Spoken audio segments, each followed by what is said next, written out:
Hi, this is Roger Green, host of the Surfing the MASH Tsunami podcast. This week, we're offering 5 conversations from episode 20, our review of drug development stories from the EASL Congress 2024 with Jörn Schattenberg, Naeem Alkhouri, and Mazen Noureddin, plus from the Vault, one of our wrap-up conversations from the EASL Congress 2023. This week's Vault comes from our drug development wrap-up for the EASL Congress 2023, Season 4, Episode 32.3. The conversation includes Jörn, Stephen, and me, and focuses largely on the GLP-glucagon combinations and FGF-21s. The tone is similar in some ways, different in others, and the episode has a robust introduction, so I'll invite my 2023 voice to take over.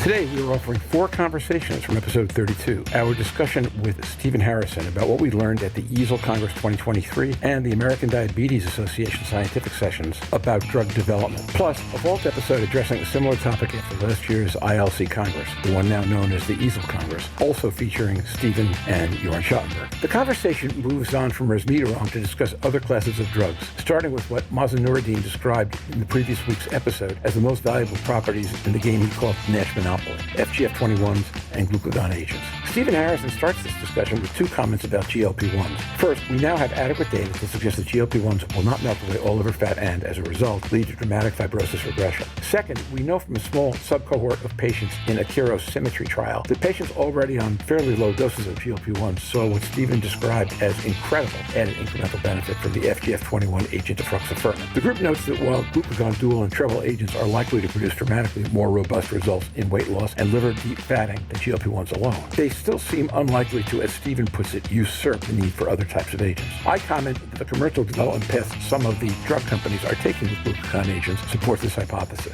From here, the group moves on to discuss the FGF-21 class. Stephen notes that 2 drugs, efruxifermin previously and pegozafermin in an important late breaker at the EASL Congress, have demonstrated significant efficacy against fibrosis, as has a Boston Pharmaceuticals agent in stage 2B development. The first 2 have demonstrated robust efficacy, as I say, in F2 and F3, and also in some well-compensated F4 patients in sub-evaluations and smaller trials. Stephen shares his belief that the 2 drugs will be able to regress fibrosis in a controlled cirrhotic population. As the conversation ends, all 3 of us agree that earlier, more aggressive screening to arrest cirrhosis will become pivotal and will not occur until a drug that can aid compensated cirrhosis patients in regressing fibrosis is approved. Our entire key leader, opinion, and advocate team has been struck forcibly by how many studies provided significant advances in knowledge, and how some of these advances might change our underlying understanding of drugs, diagnostics, artificial intelligence, machine learning, how we think about the disease, let alone how we treat it once drugs are approved. It's quite a lot to digest and very exciting to consider, particularly an episode like this that talks about drugs that might come in the next couple of years. So sit back, listen, enjoy, learn, and when you're done, join the dialogue on our LinkedIn discussion group.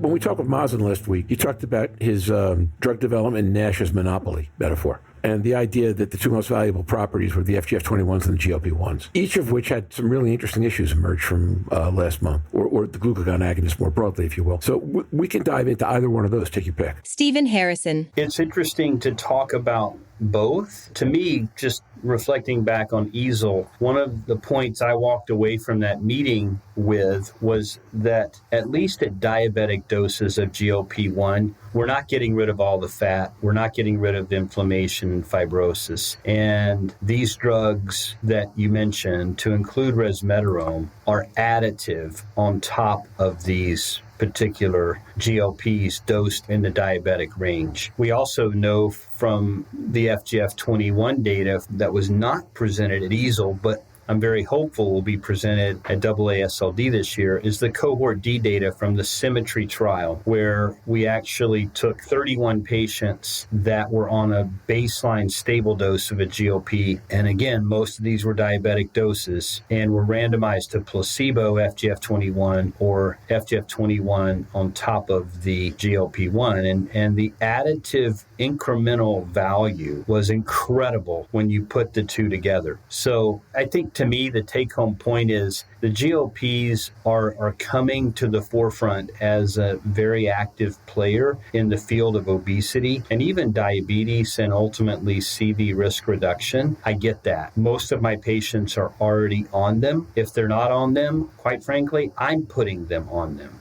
I probably prescribe more semaglutide and tirzepatide each week than I do ursodiol or some antiviral or anything else. It's just very, very common. But what I've learned is this disease, NASH, is so heterogeneous that taking a drug like a GLP that has no receptors in the liver and expecting it to deliver the mail on improving histopathology across the board in these patients is probably a bridge too far. Now, combining it with a GIP or a glucagon, the jury's still out for me on that. I mean, we have studies with pemvidutide combining a glucagon with a GLP. Obviously, there's work underway with tirzepatide. We got triple combos coming, both oral and injectable.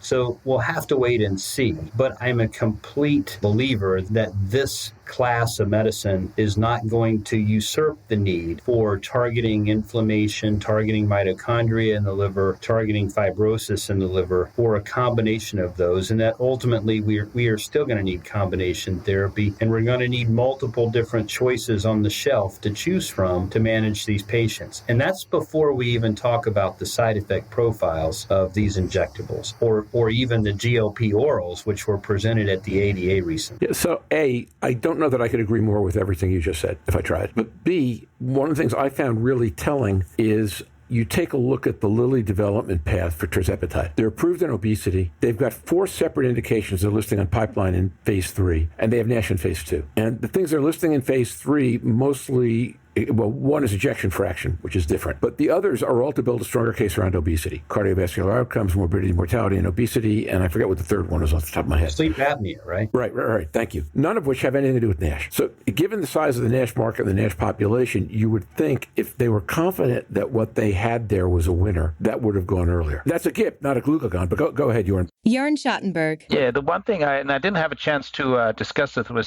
Stephen yet. I said that last week too. I don't think that treating obesity by itself is curing the fibrogenic burden in the liver. While it might add to the defattening effect, I still think we need more liver-directed drugs, which might be in the dual agonists with the glucagon receptors. But I think still there's room for more, and I think we're nicely aligned on this. Not always sure the investment strategies of a company or decisions are reflecting the effectiveness of the drug. But I think you really have to go into the population and do the trial if you want to find out. So, Jörn, having done a lot of marketing research on that in my last career, what it tended to reflect was a combination of 3 things: competitive uniqueness, probability of success, and size of opportunity. Okay, size of opportunity in NASH is so vast that you would think anything that had high probability of success with competitive uniqueness would get greenlit. In fact, one of the things we used to do was tell people change your order of indication out when you're planning for phase 2, because this is a much bigger opportunity than you realize it was, and you're more unique than you think. So I agree with you. You can't infer everything from that, but I wasn't the only person who figured this out 10 years ago. And everybody that we worked with subsequently found a way to figure it out without working with me. You're probably right, and I won't argue with you on that lifetime experience. So on a commercial level, I take a look at that and I say, if these guys thought NASH, well, when we started talking about this,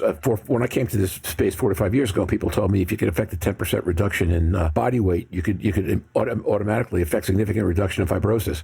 That if that were the case, then I would think that there would be a different pathway, a different stage of clinical trials. Automatic is a strong word. We would think that with 10% body weight reduction, you would begin to impact inflammation. That would have downstream impacts on fibrogenesis. But there are multiple other ways that activate stellate cells, right? It's not just simply a matter of losing weight. So there's more to the story here. And is the data promising? Absolutely. I mean, the data presented at ADA is landmark. I mean, if we could get an oral triple combo with a lot of our patients achieving 20% weight loss, count me in. I'll prescribe that to my patients. I think it's terrific. But one thing we don't talk about is the AE profiles. We're talking about route of administration, but we're not making the AE profile better when we're doing that. So that's still a struggle. 30% of our patients are going to not be able to tolerate these drugs for the long term, and we're going to need additional therapy. So people that want to throw the baby out with the bathwater and say, we're done, we've got an obesity drug, it's oral, it treats, it can be used by everybody for every indication, it cures everything from obesity to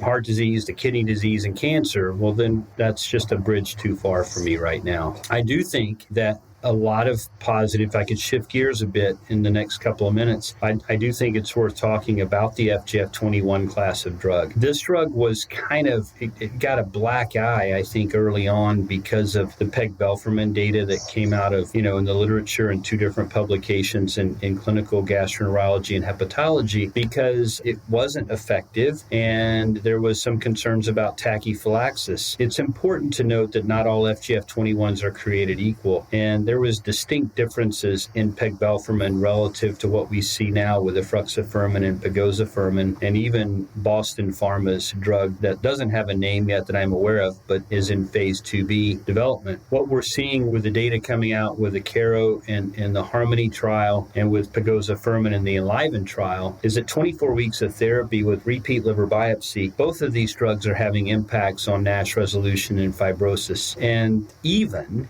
in cirrhotics. Now, the trials weren't designed for cirrhotics, but you have 2 different drugs studied in 2 different populations of patients, both with a subset that had cirrhosis on histopathology interpretation that improved between 30 and 45% of cases improved by at least 1 stage after 24 weeks of therapy. Now, I'm not saying that 24 weeks of therapy is enough for a cirrhotic. I'm not saying that you're going to see 30 to 45% response rates. What I'm saying is this is the first data we have ever seen with any mechanism of action where 2 different drugs have shown benefit in a relatively short period of time in a well-compensated F4 population. We didn't see that with simtuzumab, selonsertib, imricasan, cenicriviroc. I could go on and on. Intercept's drug just didn't show it. Regardless of where this all pans out, juxtaposing a GLP or a GLP-GIP or a GLP-glucagon GIP versus an FGF-21, I think the FGF-21s have the horsepower needed, albeit maybe longer treatment duration than 24 weeks, but I believe they have the horsepower needed to target a well-compensated F4 population and show fibrosis regression. I think we'll hear good data come out of SYMMETRY. I'm anxious to see that data from Akero, and I think we should engage with the FDA to look at regression of fibrosis in a cirrhotic population as a subpart H approvable endpoint. And I think that's a distinct difference between the whole incretin group of drugs versus the FGF-21s. But you have to have balanced potency. You have to hit beta-klotho FGF-1, 2, and 3. You can't just hit one as was shown with, really the pegozafermin data. But assuming you're right, okay, and those are the patients most in need of help who are helpable, right? I think that's been the assumption from day one. Well, it's the patients that are in huge need of help. It's the patients that are the quickest, that have the most urgent need of help as well.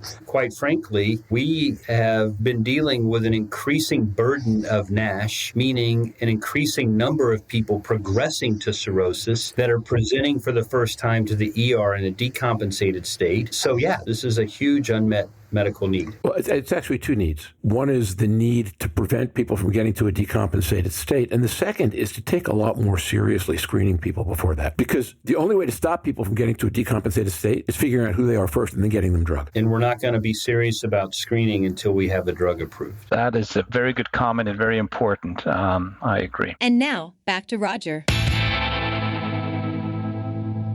We hope you've enjoyed this recording. If you have any questions or comments about the content of the conversation or the entire episode, please put them in the reviews section of the page from which you downloaded this conversation, or send an email to questions@surfingmash.com. Next week, Frank Taka and Luca Valenti from the EASD, EASL, EASO combination group will be joining us to discuss the updated clinical practice guidelines for MAZEN. Until then, stay safe, surf on, and we'll see you on the podcast. Bye-bye now.